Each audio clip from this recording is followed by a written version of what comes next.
Alors, quelle place, plus globalement, pour les religions et surtout les nouvelles religions en France ou en Europe? Voici l'initiative de la ville de Hambourg, en Allemagne. Elle a décidé d'instaurer 3 jours fériés pour les fêtes musulmanes, 3 jours qui pourront être chômés comme pour les fêtes chrétiennes.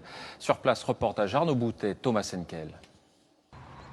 On dit de Hambourg qu'il y souffle un vent de tolérance. À la grande mosquée bleue, les fidèles confirment. Ils viennent d'obtenir des autorités municipales des jours fériés musulmans. Une première en Allemagne, un accord historique après 5 ans de négociations. C'est un signe important. La mairie nous a dit, vous les musulmans, vous faites partie de la ville.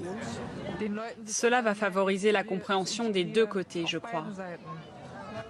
Les 130 000 musulmans de la cité portuaire pourront s'absenter 3 jours par an afin de célébrer une fête islamique.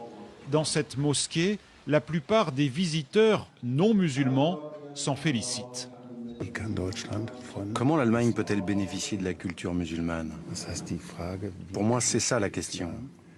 Il faut arrêter de jouer à se faire peur, comme le font certains.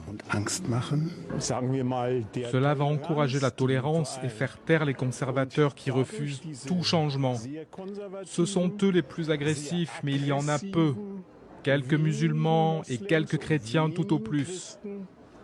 Et pour favoriser le dialogue, l'État contrôle depuis peu les cours de religion musulmane. Quels sont les 5 piliers de l'islam? Il faut aller une fois à la Mecque. Nous sommes ici dans une école publique. Je me réjouis d'apprendre qui sont les prophètes.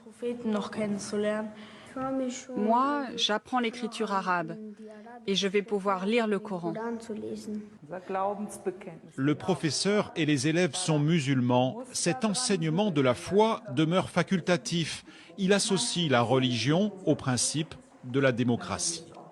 Une quarantaine d'établissements tentent l'expérience à l'ouest du pays et d'autres devraient suivre. Et avec la reconnaissance des jours fériés, c'est là un nouveau pari sur l'intégration.